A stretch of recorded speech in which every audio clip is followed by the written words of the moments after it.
जी, अस्सलाम वालेकुम students, how are you? जी, आज जो है मेरी रिप्लेसमेंट है मैडम नसरीन के लेक्चर के लिए।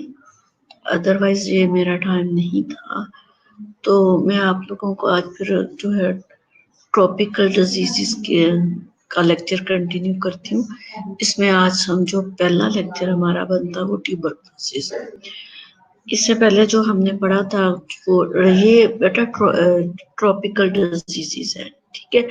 ट्रॉपिकल डिजीजेस सब्जेक्ट है जिसके अंडर जो है सारी डिजीजेस आती हैं।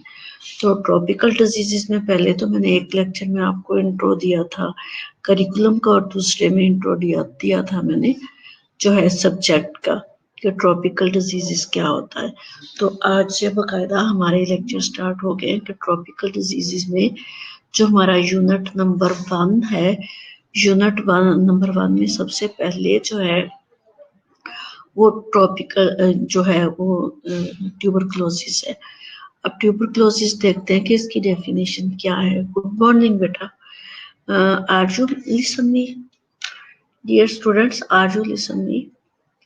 अच्छा, tuberculosis are potentially fatal contagious disease that can affect almost any part of the body, but is mainly an infect of the lungs, infection of the lungs.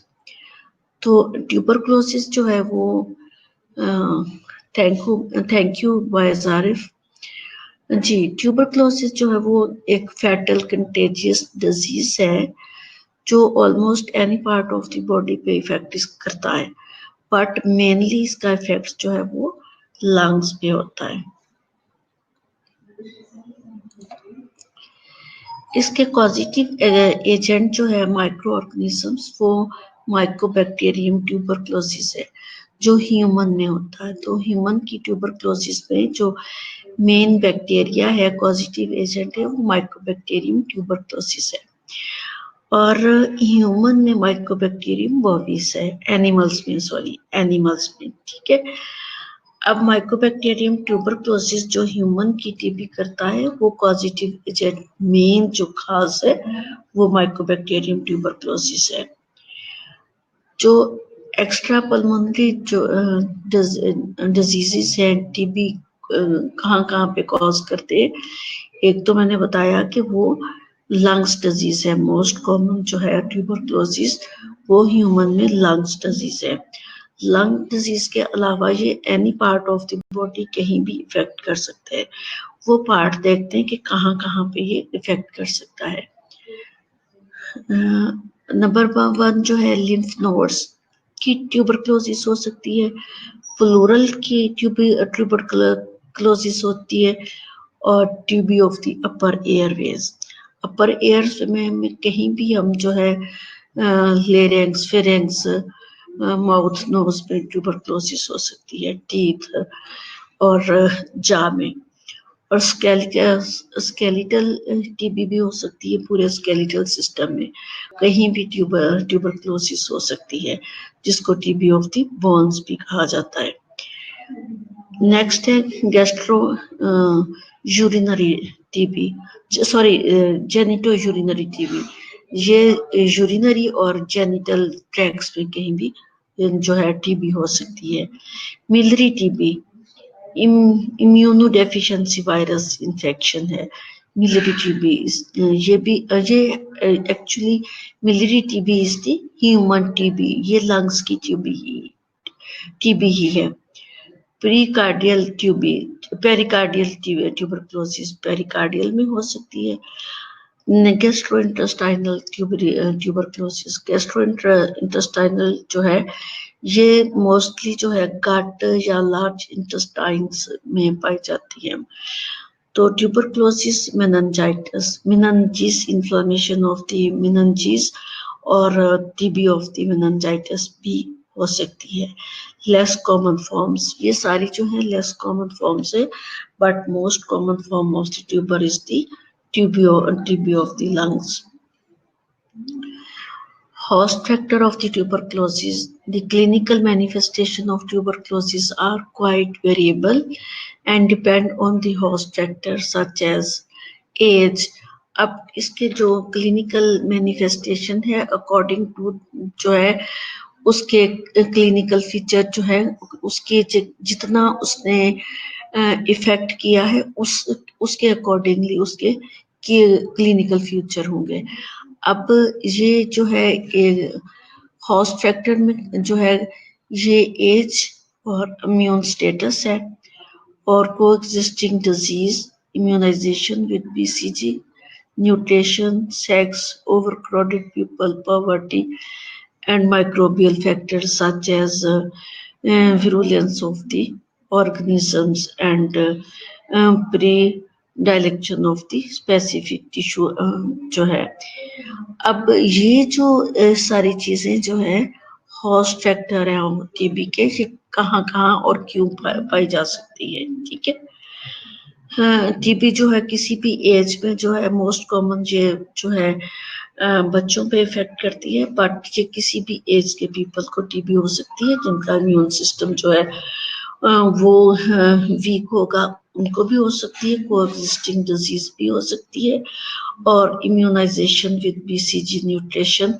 अब immunisation जिन्होंने नहीं करवाई होती उनको हो सकती है, जिन्होंने बीसीजी नहीं करवाई होती, और इसका ताल्लुक न्यूट्रिशन से भी है। अगर गुड न्यूट्रिशन हेल्दी डाइट नहीं ली जाती तब भी हो सकता है।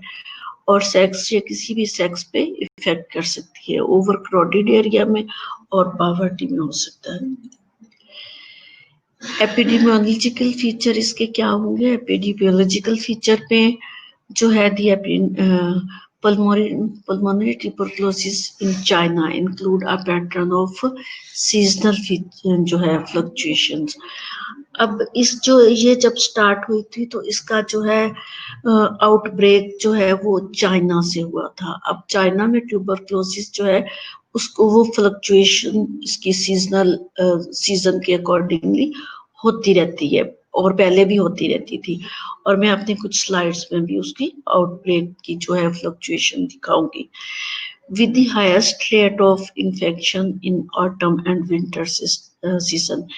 इसका जो काउंट किया गया है चाइना में जो फ्लक्चुएशन हुई है वो सीजन जो था ऑटम और विंटर, इनमें ज्यादा जो है इसकी स्पाइक देखी गई है।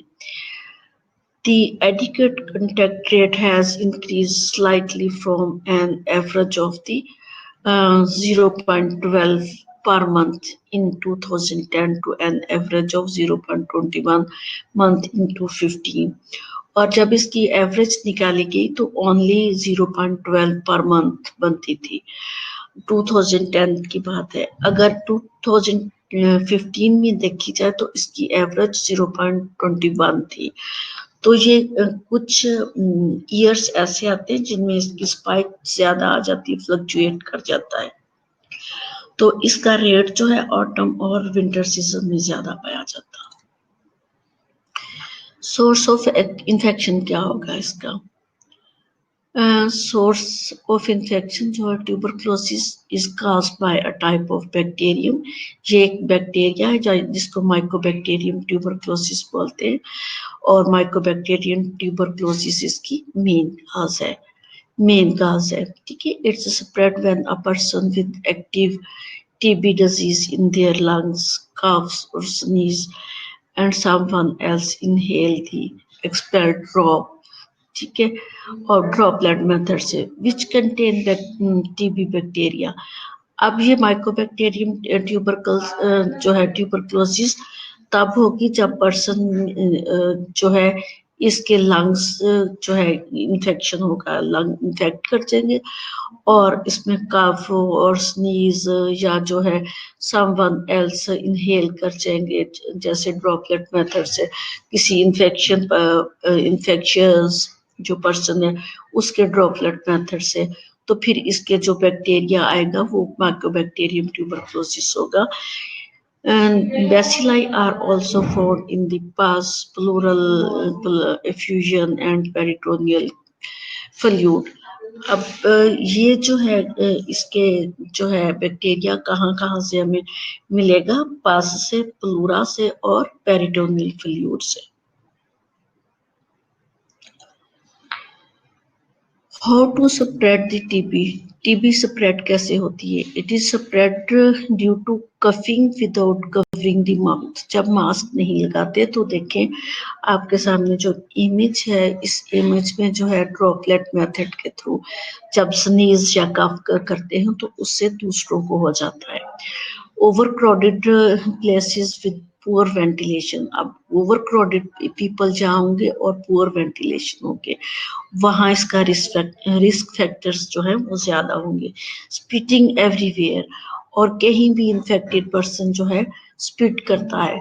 तो हमारे जो पाकिस्तान में है ये लोगों को एक डिजीज है कि वो जाते उठते बैठते जहां भी नजर आया वहां स्पिट कर देते हैं। और ये चीज पता तो नहीं होता ना कि किस पर्सन को कौन सी डिजीज है, इन्फेक्शियस डिजीज है या कोई भी डिजीज है। तो वो फिर जहाँ पे वो स्प्लिट करेंगे तो वो दूसरे लोगों को वहां से हो सकती है। तो वहां से जो बेसिलाई बैक्टीरिया है, माइक्रोबैक्टीरियम, वो किसी भी तरीके से स्प्रेड हो सकता है स्प्लिट के थ्रू से।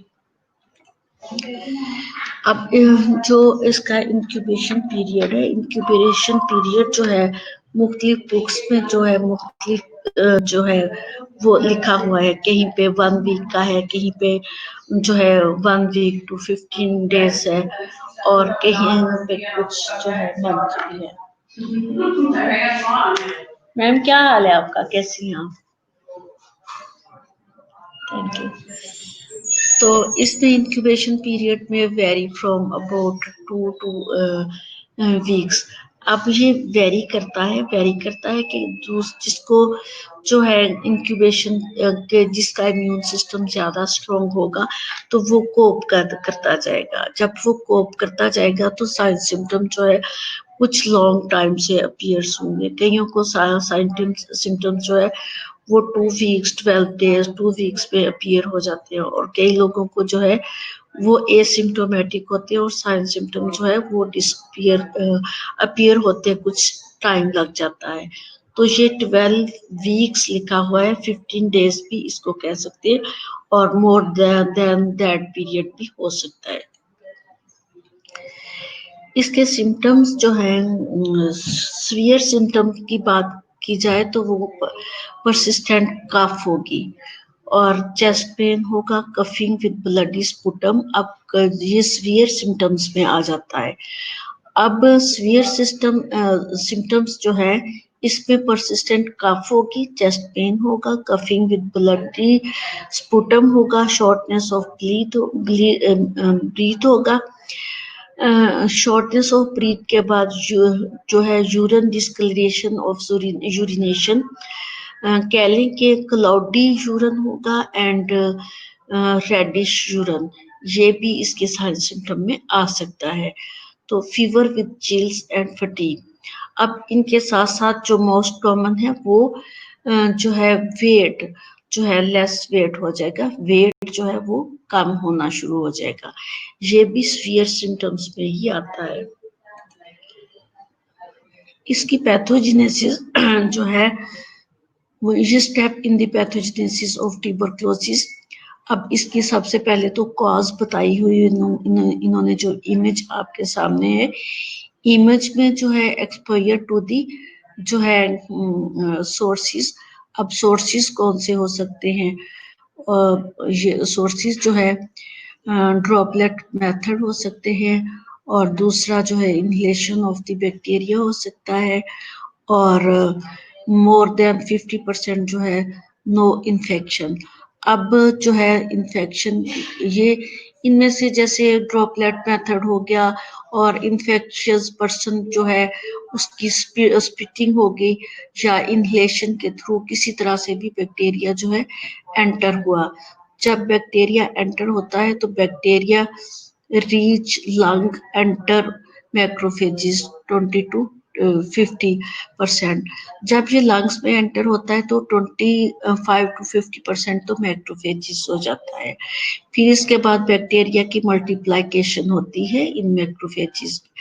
अब जब किसी भी मीन के कोई भी काज है, किसी की भी कॉज की वजह से बैक्टीरिया जब एंटर हो जाता है तो उसकी मल्टीप्लिकेशन, अब मैक्रोफेजिस जो है 25 to 50% होती है। अब बकाया जो है वो मल्टीप्लिकेशन होना शुरू हो जाती है। जब मल्टीप्लिकेशन शुरू होती है तो ग्रेनुलोमेटस लेयन जो है वो बिगेट टू फॉर्म जो है, इसकी फिर निक्रोसिस होना शुरू हो जाता है। अब जो ग्रेनुलोमेटिस जो है लेयन होती है, इस लेयन से जो है नेक्रोसिस होना शुरू हो जाती है। जब नेक्रोसिस होना शुरू हो जाती है तो फिर बैक्टीरिया काज टू ग्रो, फिर बैक्टीरिया मोर ग्रो होता है और लेयन्स होती जाती है, और फिर जो है 95% तक जो है ये क्लासिफाई हो जाता है कि इसको डिजीज हो चुकी है। अब इम्यून सप्रेशन पर्सन जो होते हैं तो इनको डिजीज हो जाती है। और दूसरी तरफ हम चाहें तो लेयंस जो है लिक्विफाइज हो जाता है और स्प्रेड टू ब्लड, जो है ब्लड एंड ऑर्गन्स। अब ये जो है ब्लड, जब ये इसको यहाँ तक ही मैनेज नहीं किया जाता, जब इम्यूनो सप्रेसेंट पीपल होते हैं जिनका इम्यून सिस्टम का जो है वीक होता है, 90% उनको डिजीज हो गई। जब उनकी डिजीज को फौरन जो है टाइम से मैनेज नहीं किया जाता तो फिर क्या होता है, स्प्रेड टू ब्लड पे चला जाता है और ऑर्गन को टारगेट करते हुए डेथ करा देता है। ठीक हो गया।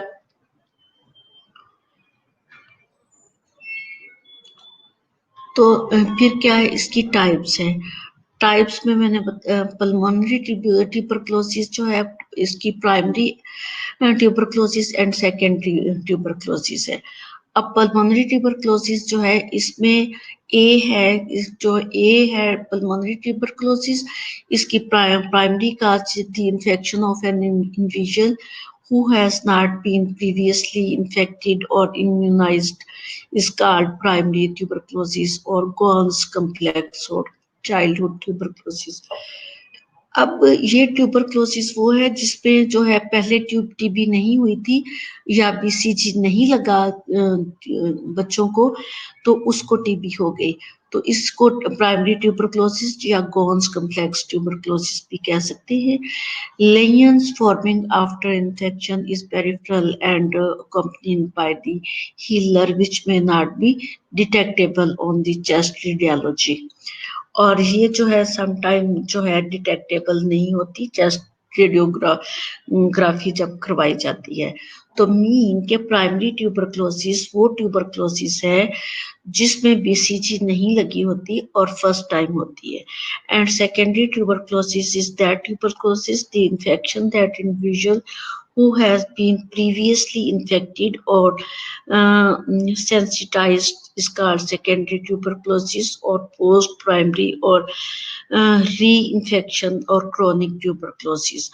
अब क्रोनिक ट्यूबरक्लोसिस वो सेकेंडरी ट्यूबरक्लोसिस वो है जिसको दोबारा से टीबी, पहले भी इन्फेक्टेड पर्सन था और दोबारा से उसको जो है हुई, या एक लॉन्ग टाइम से है उसको जो है लॉन्ग टाइम से ट्यूबरक्लोसिस है, तो इसको हम क्रोनिक ट्यूबरक्लोसिस भी कह सकते हैं। बी एक्स्ट्रा जो है एक्स्ट्रा पल्मोनरी ट्यूबरक्लोसिस, ये जो मैंने बताया था जैसे कि लिम्फ जो ट्यूबरक्लोसिस जो पल्मोनरी ट्यूबरक्लोसिस है, इससे अलावा भी ट्यूबरक्लोसिस हो सकती है। तो इसमें जो एक्स्ट्रा पल्मोनरी ट्यूबरक्लोसिस है वो हम देखते हैं कि वो कहाँ पे हो सकती है। एक्स्ट्रा ट्यूबरक्लोसिस में lymph node TB, tuberculosis lymphadenitis, lymph nodes की जब जो है टीबी हो सकती है। इसके सिम्टम्स क्या होंगे जब लिम्फ नोड्स की टीबी हो सकती है। लिम्फेडेनाइटिस इसको बोलेंगे, inflammation of the lymph nodes, क्योंकि इसको इन्फेक्शन हो गया लिम्फ नोड्स को, तो इसको हम लिम्फेडेनाइटिस बोलेंगे। और इसके जो साइन सिम्टम्स है वो फ्रीन जो है वो अच्छा, ये जो टीबी है seen frequently in HIV infected patient, ये जो HIV इन्फेक्टेड पेशेंट होते हैं, इनको जो है 10% मोर जो है रिस्क फैक्टर्स होते हैं टीबी होने के, जिनको HIV इन्फेक्शन होगा।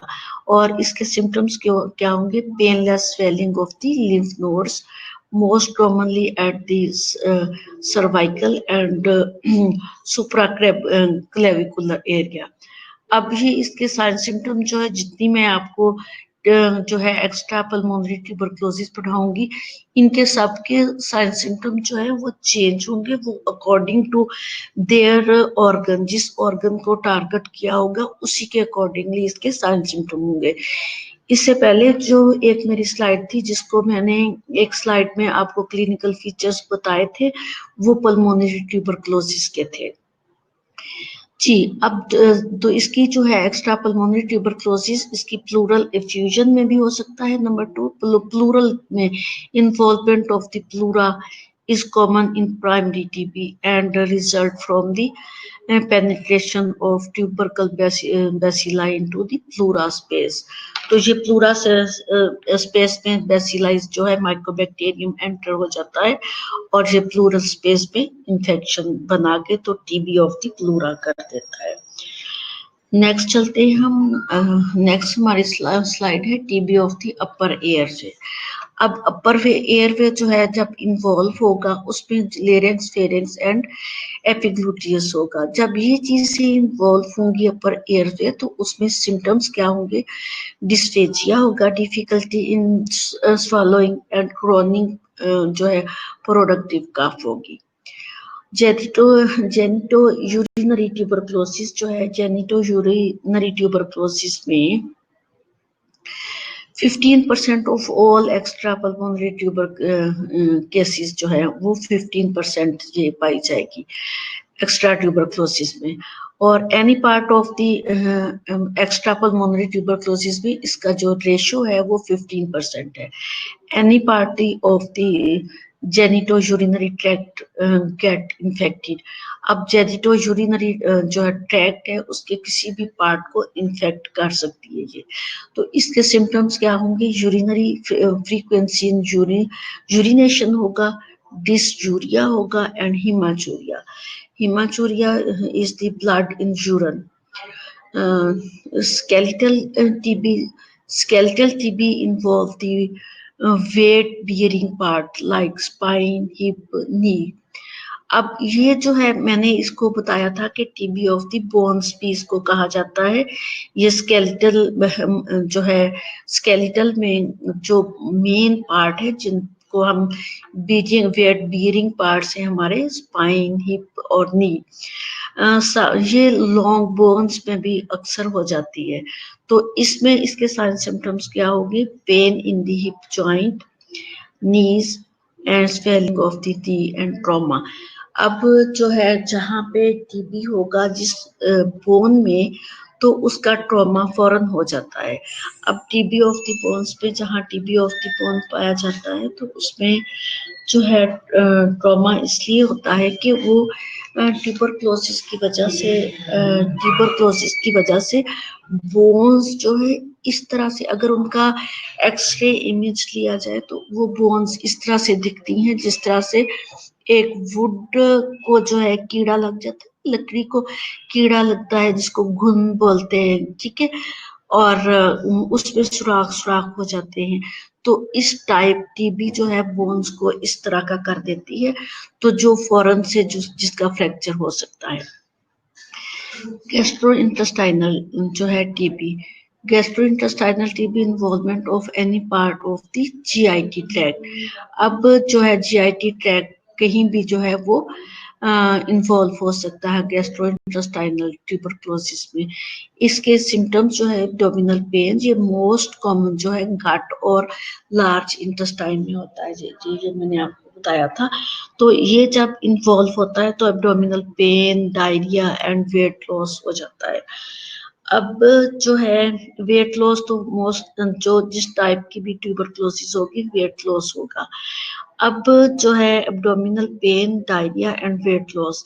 अब जब ये गट को इन्वॉल्व कर देती है, लार्ज इंटेस्टाइन को इन्वॉल्व करती है, तो ये जब उसको सम टाइम जो है, जब अगर तो टाइम से इसको मैनेज कर लिया जाए तो दैट्स गुड, तो ये मैनेजेबल है। ट्यूबरक्लोसिस जो है ये मैनेजेबल है अगर इसको इन टाइम मैनेज कर लिया जाए। अगर इसको देर हो गई, इन टाइम जो है डायग्नोज नहीं हो सका, तो इसको जो है लेप्रोटमी करके इसकी गट जो है लार्ज इंटेस्टाइन, इसका लिप्रोटमी की जाती है। लिप्रोटमी करने के बाद डैमेज पार्ट जो है वो निकाला जाता है और उसकी क्लोस्टमी करके तो उसको 2 मंथ 3 मंथ जब तक वो जो है ट्यूबरक्लोसिस की मेडिकेशन चल रही है, मिनिमम 3 मंथ उसको क्लोस्टमी करके बाहर निकाला जाता है। ठीक है, फिर जब सही हो जाती है तो उसका दोबारा से एब्डोमेन ओपन करके लिप्रोटमी मेजर ऑपरेशन करके तो उसको क्लोस्टमी को बंद किया जाता है। TB of the meningitis tuber, ठीक है। 5% of the 5% of all extrapulmonary tuberculosis result from heterogeneous spread of the 1 to 2 TB। ये जो है इसका रेट जो है 5% है TB of the meningitis। TB of the pericarditis, इसका रेट जो है 1 to 8% of all extra tuberculosis से होगा। Spread mainly in mid sternal end healer nodes, lymph nodes in a triangular और फ्रॉम द लंग्स। अब ये जो है मिड जो है मीडिया स्टर्नम के दरमियान में हो सकती है। ठीक है, अब इसमें भी जो है हीलर नोड्स, लिम्फ नोड्स और ट्रायंगुलर नोड्स जो है वो बन जाते हैं। जो नोड्स है वो उनकी शेप जो है ट्रायंगुलर इन शेप हो जाएगी। मिलरी और disseminated tuberculosis result from heterogeneous spread of the tuberculosis bacillus. अब ट्यूबरक्लोसिस बैसिलस जो है माइकोबैक्टीरियम ट्यूबरक्लोसिस वो स्प्रेड हो जाते हैं। इसमें spread is due to entry of infection into the pulmonary vein producing lesion in the different extra pulmonary sites. अब extra pulmonary sites जो है वो फॉर एग्जांपल इन्होंने बताया हुआ कि जो पल्मोनल है इसके लंग्स के इर्द गिर्द जैसे वेन्स है, पल्मोनरी वेन्स प्रोड्यूसिंग लेयंस, वहां लेयंस हो जाती हैं एंड डिफरेंट जो है एक्स्ट्रा पल्मोनरी साइट्स जो है वो उसके साथ साथ जो उसके साथ रिलेट नेबरिंग में हो जाती है, उसको हम मिलरी और डिसेमिनेटेड ट्यूबरक्लोसिस बोलेंगे। लास्ट वन जो है लेस कॉमन एक्स्ट्रा ट्यूबरक्लोसिस जो है uveitis. Uveitis means inflammation of the middle layer of the eye. और ये टीबी जो है रेयर चांस है, ये बहुत लेस कॉमन होता है कि ये मिडल लेयर ऑफ द आई में भी हो सकती है। नेक्स्ट चलते हैं हम।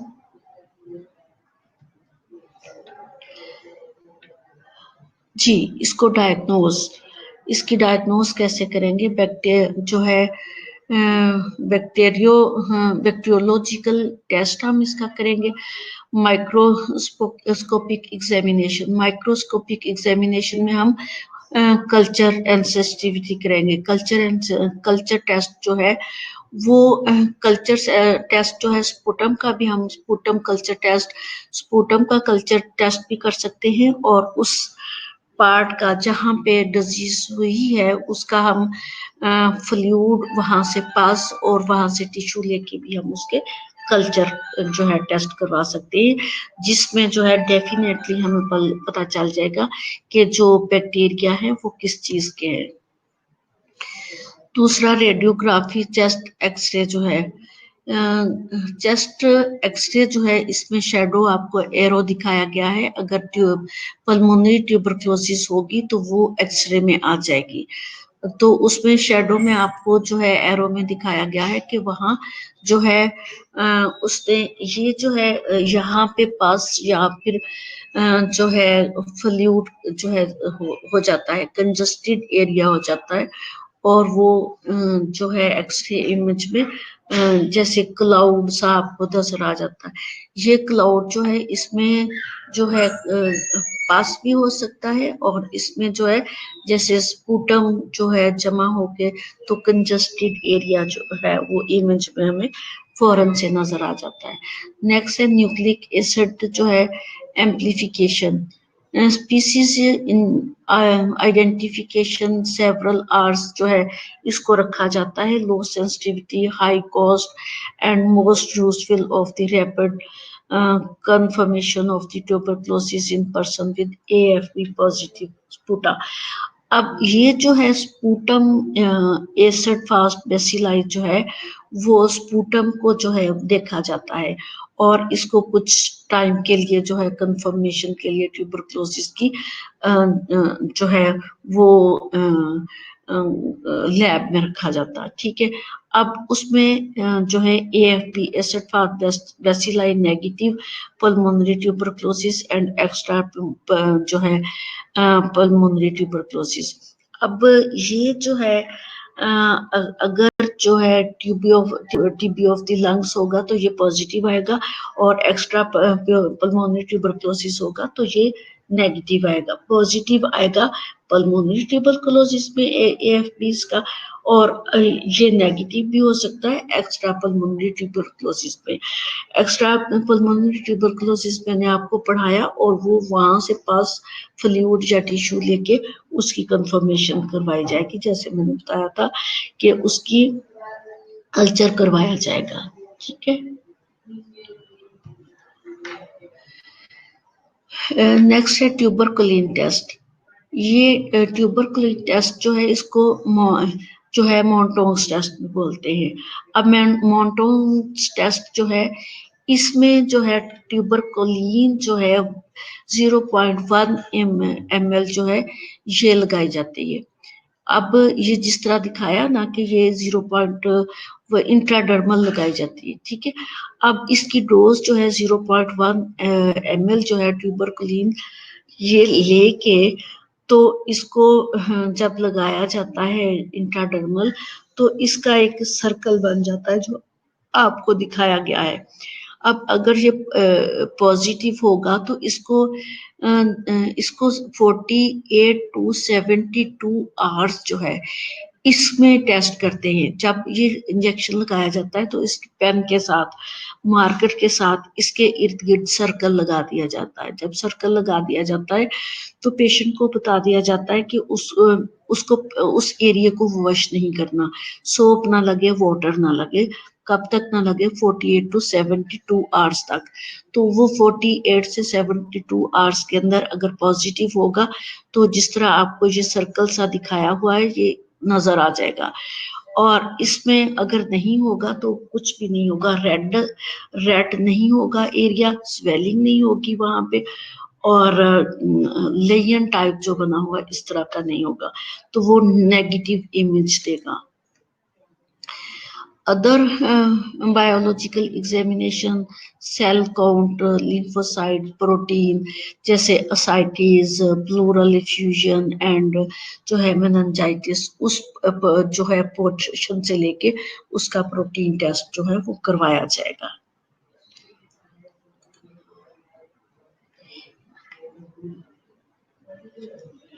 जी बेटा 45 मिनट हो गए तो आप कुछ टाइम ब्रेक ले लें। ठीक है, 45 मिनट हो गए हैं तो आप जो है मैं 45 मिनट हो गए तो इस पे मैं अटेंडेंस ले लूँ, ब्रेक में बाद में देती हूँ आपको। ठीक है, आप मेरे साथ ही रहिएगा, मैं अटेंडेंस ले लूँ। जो स्टूडेंट नहीं होगा मैं उसका नेम कॉल करूंगी।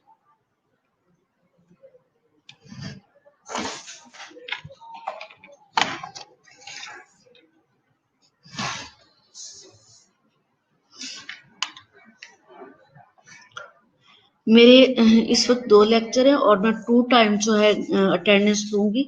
कुछ स्टूडेंट्स ऐसे हैं कि वो एक लेक्चर लेके तो स्किप हो जाते हैं, तो इसलिए हमें 2 बार जो है अटेंडेंस लेनी पड़ती है। निम्रा खालिद है बेटा, बस ओनली 1 टाइम आप नेम अपना टाइप किया करो। आप जब बार बार एक स्टूडेंट 10 बार अपने नेम्स जो है वो टाइप कर देती हैं तो फिर मुझे कंफ्यूजन होती है। अगर आप एक बार ओनली वन टाइम काफी होता है, तो मैं बार बार जो है वो चेक करके फिर अटेंडेंस लेती हूँ।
Alhamdulillah.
जी बेटा, आपकी अटेंडेंस होगी। इस वक्त मेरे पास ओनली जो है 28 स्टूडेंट्स प्रेजेंट है। 28 स्टूडेंट्स की प्रेजेंट मैंने लगा दी है। तो दोबारा दूसरे लेक्चर में मेरी दोबारा प्रेजेंट मिलूंगी आप लोगों की। बाकी क्लास क्यों नहीं आती? आपके 52 स्टूडेंट्स है टोटल मेरे पास। तो 52 में से ओनली 27 28 स्टूडेंट प्रेजेंट होते हैं मेरे पास, ठीक है। और ये आपकी जो है प्रेजेंट यही एनुअल में काउंट होनी है। तो फिर ना कहना आप लोगों ने लेक्चर नहीं लिए। आप लोगों जो है आपको इसका पनिश भी होगा कि आप लेक्चर नहीं लेते। और दूसरा जो आपका नुकसान होगा वो ये कि ये लेक्चर बेटा रिपीट नहीं होंगे, क्योंकि हमारे पास पहले ही काफी टाइम कम है।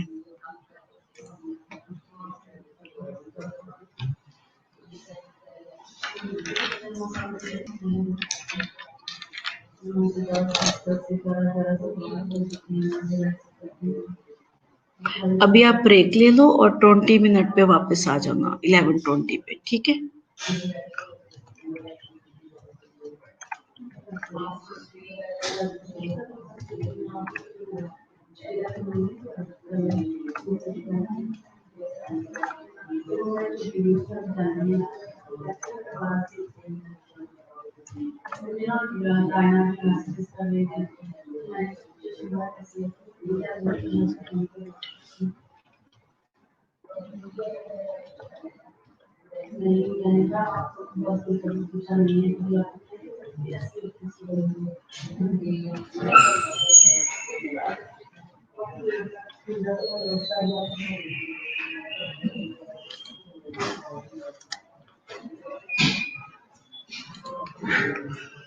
जी बेटा, आपको ब्रेक दिए 1 आवर हमारा हो गया है। ब्रेक के बाद आप जो है 20 मिनट की ब्रेक है, वापस आ जाओ, फिर ये लेक्चर कंटिन्यू करते हैं।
जी स्टूडेंट्स प्लीज कम बैक।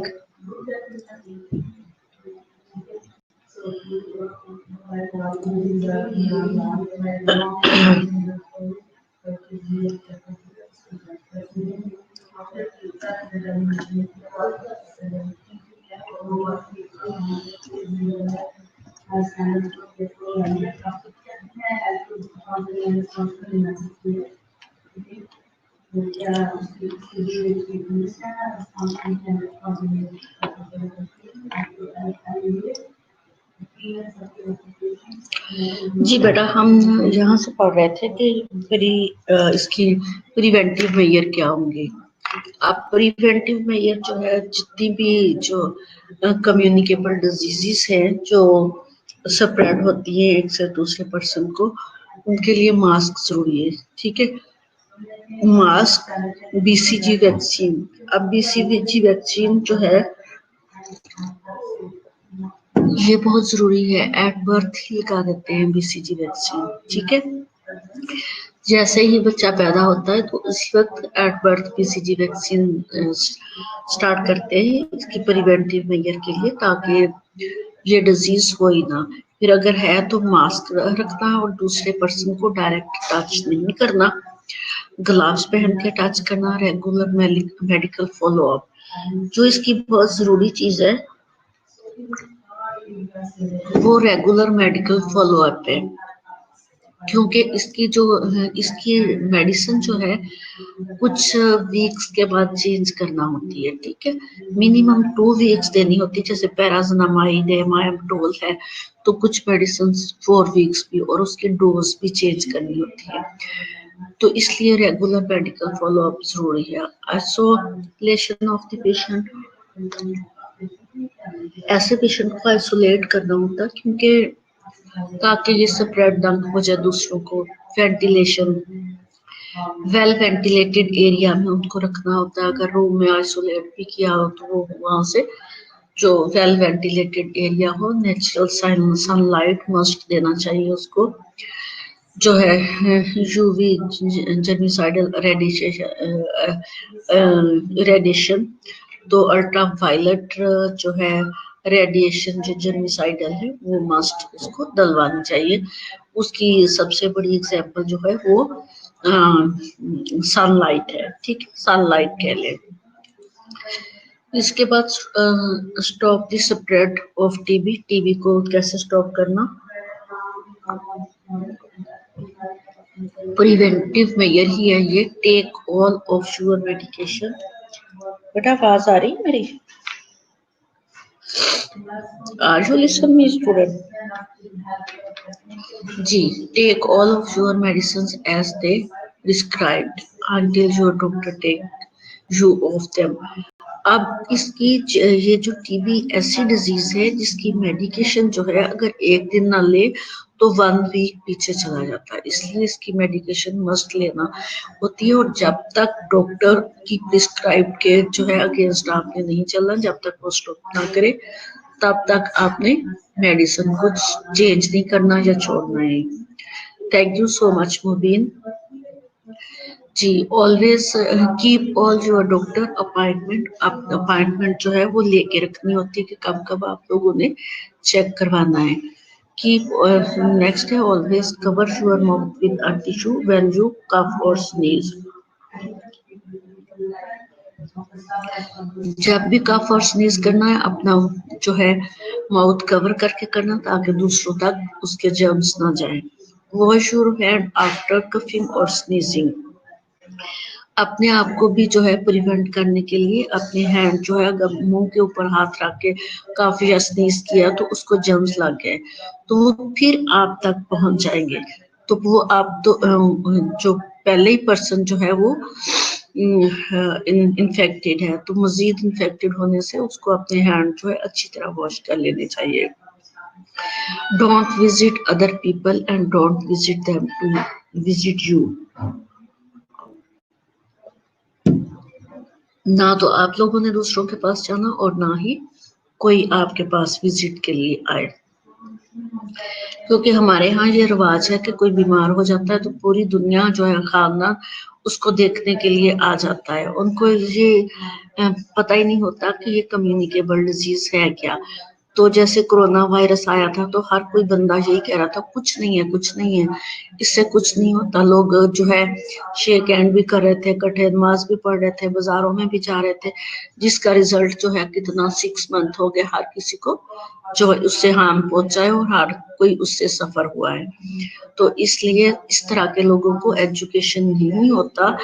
तो खुद से उनको बताना कि आप मेरी खबरगिरी के लिए ना आए, आपकी बड़ी मेहरबानी होगी।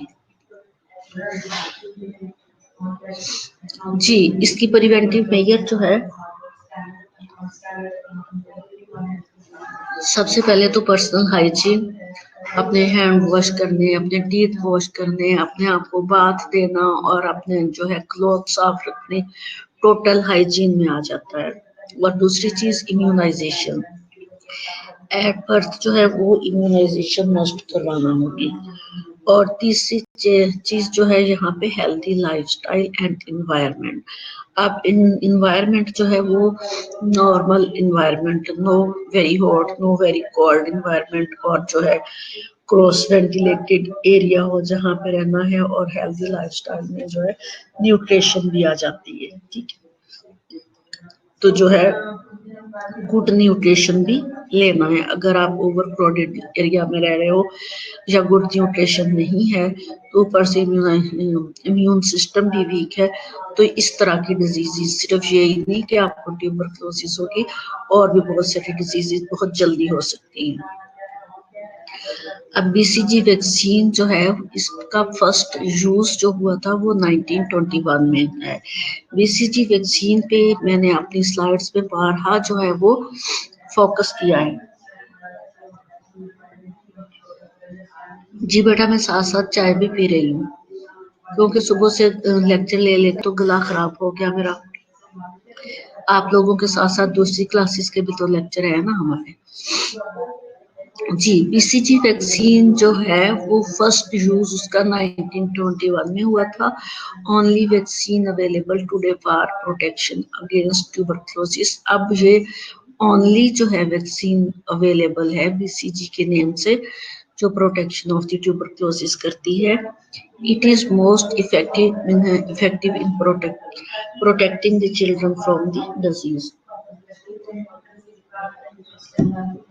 चिल्ड्रन का इसलिए कहा गया है कि ये एट बर्थ ही लगानी है, तो इसलिए ये प्रोटेक्ट करती है। तो ये किसी भी एज में हो जाती, किसी एज में तो तब होगी अगर बीसीजी नहीं लगी, अगर बीसीजी की बूस्टर डोज नहीं लगी, या फिर हमारी अपनी मिस हैंडलिंग कह ले होगी, इम्यून सिस्टम नॉर्मल नहीं होगा, डाइट अच्छी नहीं होगी, हमारा जो है लाइफस्टाइल नॉर्मल नहीं होगा, तो हो सकती है। अदरवाइज फोकस जो है वो चिल्ड्रन पे किया गया।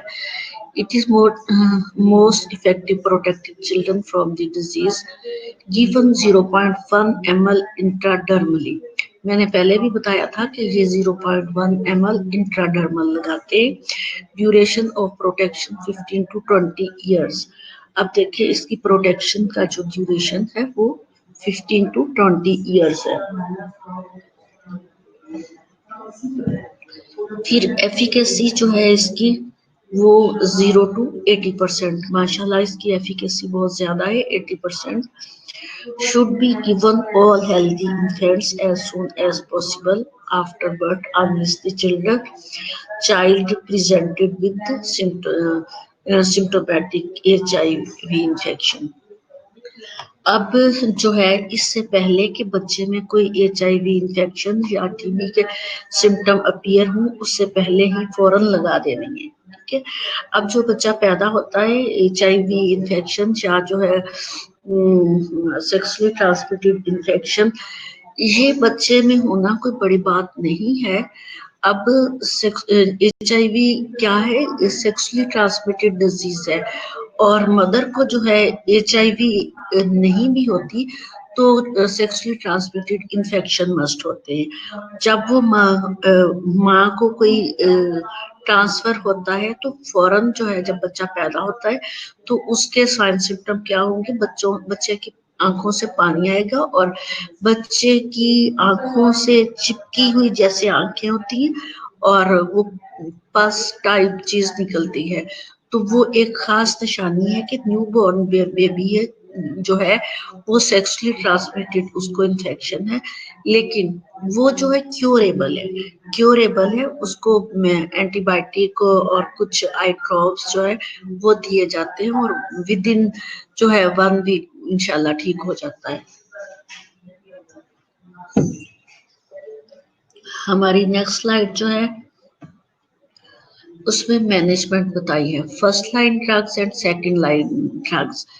फर्स्ट लाइन ड्रग्स जब हमारे पास पेशेंट आता है तो हम फौरन उसको फर्स्ट लाइन ड्रग्स कौन सी देते हैं, आइसोनाइज देते हैं और रिफेम्पिसिन और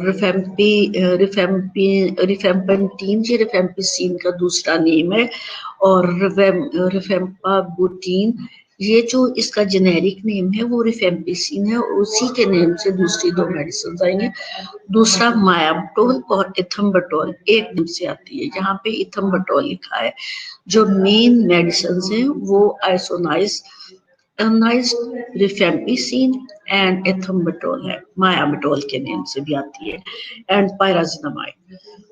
ये फर्स्ट लाइन मेडिकेशन जब हमारे पास पेशेंट आता तो दी जाती है, अगर पेशेंट ठीक नहीं होता तो फिर उसके लिए सेकंड लाइन ड्रग्स जो है उसमें हम क्या देते हैं, सेकंड लाइन में इस मेडिसिन के साथ जो है वो एंटीबायोटिक देते हैं। अब एंटीबायोटिक जो है वो साइक्लोसिरीन और एथियोनामाइड और लिवोफ्लोक्सासिन, मिक्सोफ्लोक्सासिन ये एक ही फॉर्म जैसे जो है लिवोफ्लोक्सासिन और मोक्सीफ्लोक्सासिन और गेटाफ्लोक्सासिन ये 500 ml मिनिमम इनकी डोज है और मैक्सिमम डोज इनकी 1 ग्राम टू 2 ग्राम भी दे सकते हैं और पी अमाइनो सेलिसाइक्लिन एसिड और स्ट्रेप्टोमाइसिन। इनमें से मोर कॉमन जो है लिवोफ्लोक्सासिन और स्ट्रेप्टोमाइसिन है।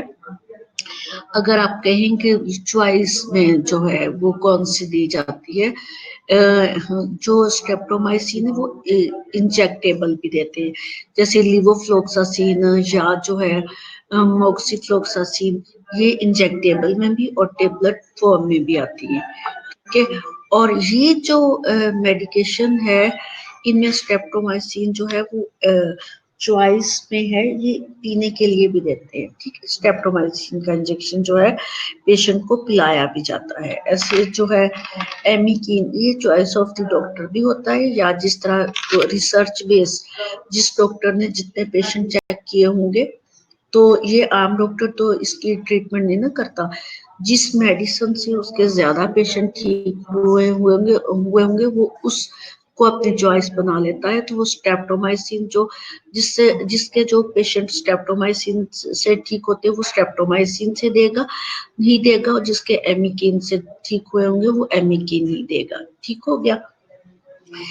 और मीन के ये सेकंड लाइन ड्रग्स है, फर्स्ट लाइन ड्रग्स जो ओवरऑल जो है टीबी के लिए दी जाती है वो फर्स्ट लाइन मेडिकेशन है। जी मेरी आवाज नहीं आ रही आप लोगों को बच्चों? फायजा को मेरी आवाज नहीं आ रही? फायजा अब आ रही है बेटा?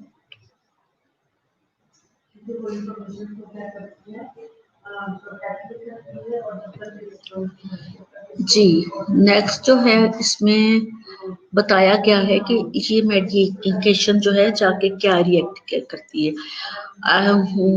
आइसोनाइज जो है इनहिबिट करती है माइकोलिक एसिड जो है सिंथेसिस बनने ही नहीं देती। इसी तरह से रिफेम्पिसिन जो है ब्लॉक करती है किसको, RNA synthesis by blocking DNA dependent RNA जो है पॉलीमर्फ, इसको इसकी ब्लॉकेज कर देती है और वो जो है आरएनए जो सिंथेसिस होने ही नहीं देती। नेक्स्ट थर्ड वन जो है पायराजिनामाइड जो है ये बैक्टीरियासाइडल है, slowly metabolising organism with in acidic environment of the phagocytic और जो है कैसिस जो है ग्रेनुलोसा। अब ये क्या करती है, ये इन्वायरमेंट जो है एसिडिक इन्वायरमेंट कर देती है माइक्रो ऑर्गेनिजम्स के लिए, ठीक है, बैक्टीरिया के लिए। तो वो जब उसके लिए एसिडिक इन्वायरमेंट होगा तो वो वहां पे ग्रो या मल्टीप्लिकेशन नहीं हो सकेगी उसकी। ऐसे ही मायाप्टोल या एथम्बेटोल जो है बैक्टीरियोस्टेटिक इनहिबिटेशन ऑफ द रेबियोनोसाइल जो है ट्रांसफेरेंस, इसकी इनहिबिशन कर देगा। और streptomycin inhibition of the protein synthesis by disruption of the ribosomal function. जब राइबोसोमल फंक्शन हो रहा होता है, प्रोटीन सिंथेसिस हो रही होती है, उसकी इनहिबिटेशन हो जाती है। जब जाहिर है प्रोटीन सिंथेसिस जब उसमें हो रही होगी, उसी की डिस्ट्रप्शन हो जाएगी, तो बैक्टीरिया ग्रो नहीं कर सकेंगे। फिर इसकी कुछ डोज रेजिमेंट्स हैं।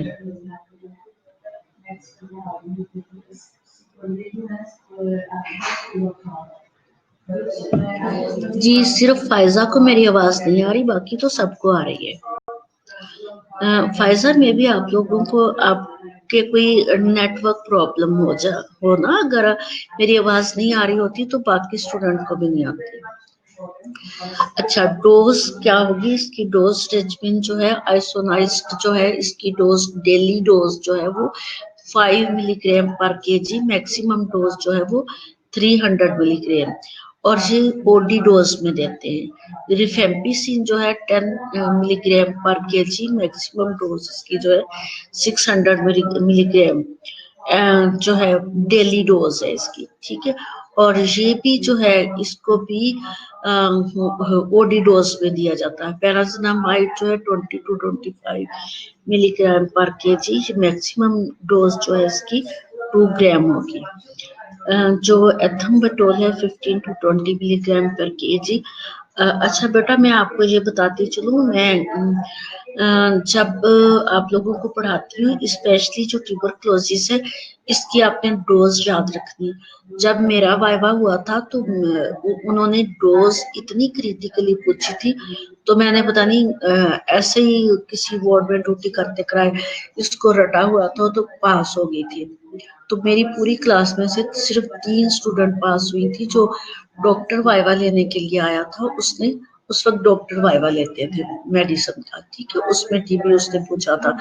तो तब से मेरे जहन में ऐसी ये चीज बस गई है, मैं अपने स्टूडेंट को डोजेस पे बहुत फोकस करती हूँ। तो आप लोगों ने इसकी डोजेस जो है याद रखनी है। फिर जो है 3 ट्राइस वीकली डोज, शुक्र अल्हम्दुलिल्लाह। अब अगर डेली डोज नहीं देनी तो वीक में ट्राइस डोज देनी है। ट्राइस डोज जो है वो यही आइसोनाइज्ड रिफेम्पिसिन, पैरासिटामोल, एथम्बेटोल जो है, ये सारी मेडिसिन की डोज ट्राइस डोज अगर वीकली देनी है तो उसकी मैक्सिमम डोज आपको लिखी हुई है कि इससे ज्यादा नहीं देनी। लेकिन जो चॉइस ऑफ द डोज जो देने का सही तरीका है, वो डेली डोज में जो है वो पर केजी जो है ओडी डोज में दी जाती है। नेक्स्ट है डॉट्स। डॉट मीन के डायरेक्ट ऑब्जर्वेशनल थेरेपी। ये क्वेश्चन जो है आपको लिखने के लिए भी आ जाता है। Anisa, thank you so much, आपने कहा कि इंशाल्लाह इसको आप लर्न करेंगी और याद रखेंगी। तो डॉट थेरेपी क्या है? डायरेक्ट ऑब्जर्वेशनल थेरेपी, ठीक है। डायरेक्ट ऑब्जर्वेशनल ट्रीटमेंट यहाँ लिखा हुआ है, इसको डायरेक्ट ऑब्जर्वेशनल थेरेपी भी बोला जाता है। ये शॉर्ट कोर्स होते हैं। इसमें जो है DOT mean direct observational therapy mean that a trained health care worker और अदर जो है designated individual provide the prescribed tuberculosis drugs and watches the patient swallow every dose। जो है इसमें डायरेक्ट ऑब्जर्वेशनल थेरेपी में सबसे पहली चीज जो है, जो हेल्थ वर्कर है उसको ट्रेन किया जाता है। उसकी ट्रेनिंग गवर्नमेंट की तरफ से होती है कि उसने ट्यूबरकुलोसिस के पेशेंट को कैसे उसकी डोर थेरेपी करनी है। डोर थेरेपी में वो सबसे पहले क्रिटिकली जो चीज देखता है वो मेडिसिन है कि पेशेंट ने मेडिकेशन खाई है कि नहीं। अब ये मेडिकेशन जो है वो सिंगल डोज में होती है, बट इनकी 3 टेबलेट्स होती हैं। जब 3 टेबलेट लें तो ये 9 टेबलेट जो है पर डे पेशेंट को लेनी पड़ती है। तो पेशेंट जो है वो टेबलेट बेचारे को 6 मंथ 8 मंथ जो है इस तरह से लेनी पड़ती है, जिसकी वजह से उसका जी नहीं चाह रहा होता कि वो मेडिकेशन ले। और दूसरा पेशेंट जो है दूसरी बात ये कि पेशेंट को इतना वो पेशेंट हमारे एजुकेट नहीं होते कि अगर इसमें से 1 या 2 डोजेस या टेबलेट मिस कर दे तो उसको क्या उसका जो है रिजल्ट होगा, उसकी कॉम्प्लिकेशन क्या हो सकती है। तो हमारे पेशेंट क्या करते हैं, हमारे स्टाफ है उसको कह के चली जाती हैं कि आप मेडिकेशन खा लें, तो वो टेबलेट पूरी नहीं खाते, उसको फेंक देते हैं और उसमें से या 3 टेबलेट है तो एक एक टेबलेट ले लेते हैं। तो इसलिए गवर्नमेंट ने जो सर्वे किया था उसके अकॉर्डिंगली उसको जरूरत पड़ी कि डॉट थेरेपी इसकी करनी पड़े। इसमें डॉट थेरेपी में sure cure for the TB, ठीक है। जब हम ये देखें जो हेल्थ वर्कर उसके पास बैठी है और उसने उसको पीने के लिए जो है पानी दिया हुआ है, उसके हाथ में टेबलेट पकड़ा के क्रिटिकली देखते हैं कि ये बड़े एक्सपीरियंस पर्सन होते हैं, ये साथ ही डस्टबिन में फेंक देते हैं कि उसने खाई है कि नहीं। इस तरह से ऐसे पेशेंट को मस्ट जो है नंबर 1 तो जो है हमारी ऑब्जर्वेशन में हमने उसको पूरी डोज और टाइम से डोज दी। दूसरी चीज good quality of diagnose, good quality of diagnose हो। तीसरी चीज गुड क्वालिटी ऑफ ड्रग्स हो, क्योंकि हमारे यहाँ 2 नंबर ड्रग्स भी आती हैं। अगर देखा जाए तो एक एक ड्रग्स के जो है कई नेम्स लिखे होते हैं और उसमें सॉल्ट जो है वो कंप्लीट चीजें नहीं डाली जाती, जिससे पेशेंट ठीक नहीं होते। इसलिए जो है good quality of drugs, good quality of diagnose and direct observed treatment, ठीक है। डायरेक्ट ऑब्जर्व ट्रीटमेंट वही कि उस पेशेंट ये जो हम मेडिकेशन दे रहे हैं ये जो है गुड क्वालिटी की है। नंबर 2 इसकी डोज जो प्रिस्क्राइब्ड डोज है वो पूरी है। नंबर 3 ये एक्सपायर तो नहीं है। नंबर 4 के पेशेंट ने इसको खाया भी है कि नहीं, ठीक है। In time systemic monitoring and accountability, तो इसकी सिस्टमिक जो है मॉनिटरिंग भी पेशेंट की करनी है और इसकी अकाउंटेबिलिटी होगी। अगर वो पेशेंट की भी अकाउंटेबिलिटी होगी कि उसने मेडिकेशन नहीं ली और पेशेंट को एजुकेट भी किया जाएगा और जो हेल्थ वर्कर उसके साथ है उसकी भी अकाउंटेबिलिटी होगी, क्योंकि ये चीज डन है कि ट्यूबरक्लोसिस जो है वो मैनेजेबल है, ट्रीटेबल है।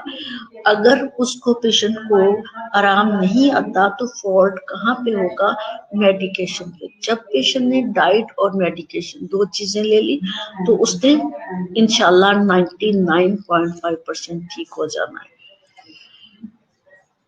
जी, मल्टी ड्रग रेजिस्टेंट टीबी, कुछ मल्टी ड्रग रेजिस्टेंट ट्यूबरक्लोसिस है।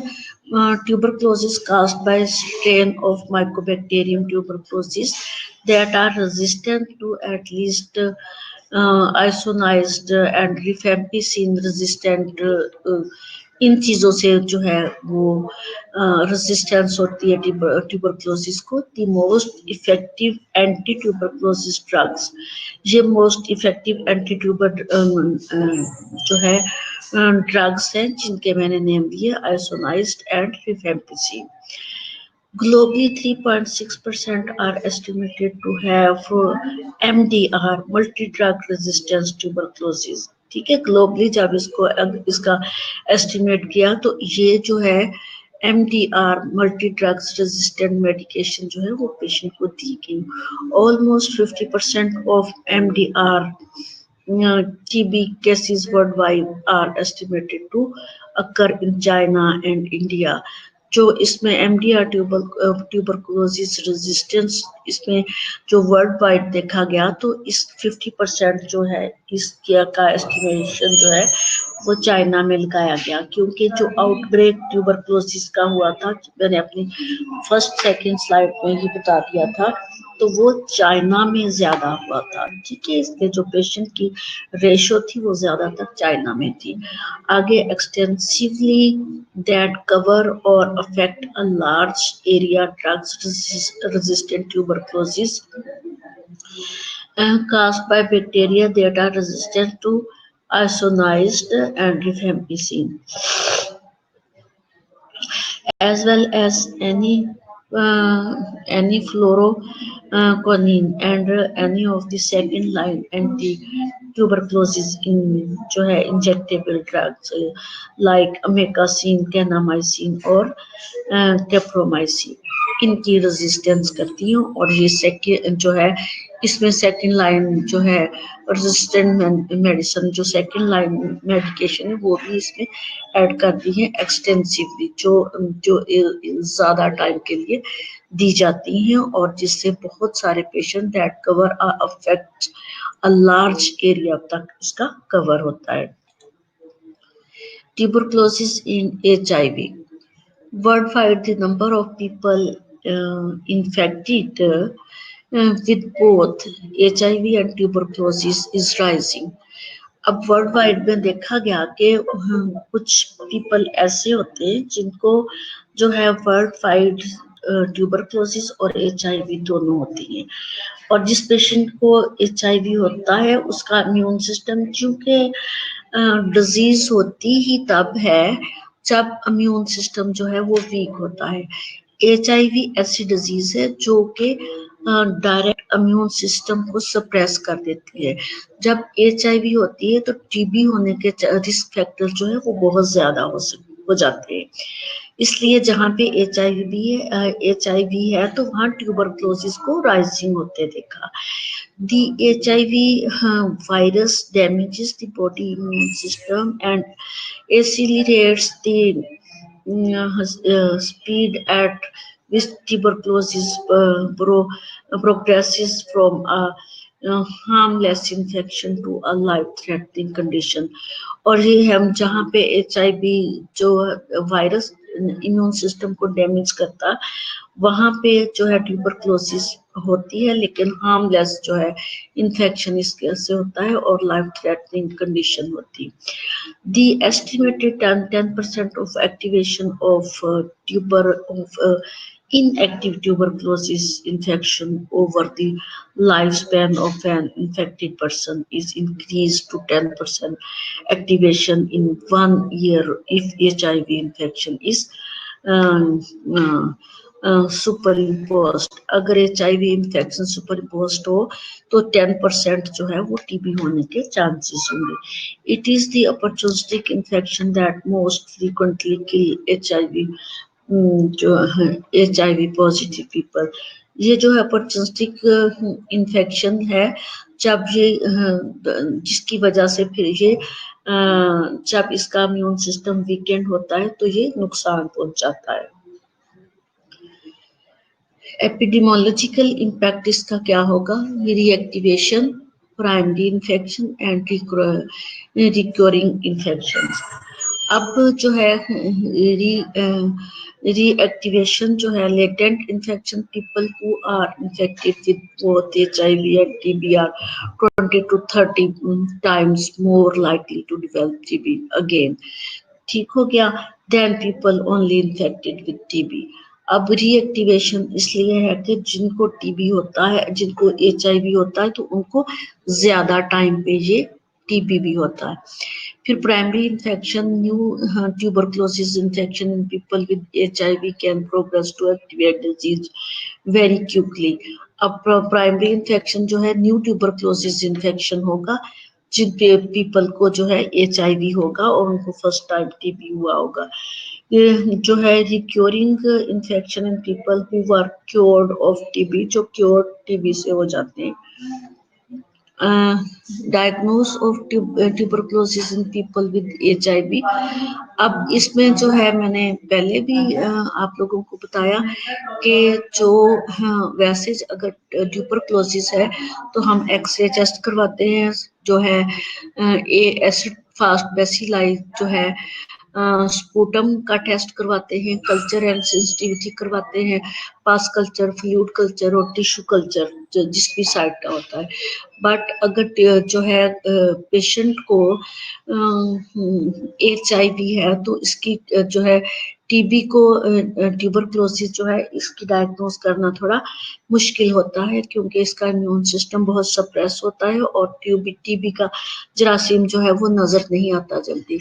अगर X ray chest will show less जो है कैविटेशन एक्सरे चेस्ट, अगर जो है पल्मोनल साइड पे जो है पल्मोनरी टीबी नहीं है तो वो एक्सरे में शो नहीं होगी, लेस होगी। Cases of extra pulmonary tuberculosis are more common, तो इसमें जो अगर HIV होगा तो इसमें मोर कॉमन ट्यूबरक्लोसिस के चांसेस हो गए जो है एक्स्ट्रा पल्मोनरी ट्यूबरक्लोसिस से। तो जिनको डायग्नोस अगर जो पल्मोनरी ट्यूबरक्लोसिस होती है तो वो फौरन जो है एक्सरे इमेज में आ जाता है। तो अगर इससे हट के कहीं है तो उसको डायग्नोस करना फिर मुश्किल होता है। समटाइम उसके टिश्यू या उस ऑर्गन इंटरनल तक जाना बहुत मुश्किल है। जिस तरह मैंने TB of the intestine, TB of the anus या टीबी ऑफ द जो है लिम्फ नोड बताया, तो वो फिर उस एरिया को ओपन किया जाता है, वहां के टिश्यू लिए जाते हैं और उसकी माइक्रोस्कोपिक एग्जामिनेशन किया जाता है या फिर कल्चर सेंसिटिविटी उसकी करवाई जाती है, तो फिर डायग्नोस होता है। तो आज का मेरा लेक्चर आपके साथ कंप्लीट हो गया। मैंने अटेंडेंस अभी लेनी है, मैं फटाफट अटेंडेंस ले लेती हूँ। आपका 1 घंटा हो गया, मैं चाह रही थी कि मेरा आज का लेक्चर आप लोगों के साथ कंप्लीट हो जाए, ठीक है। ओके, अल्लाह हाफिज, टेक केयर।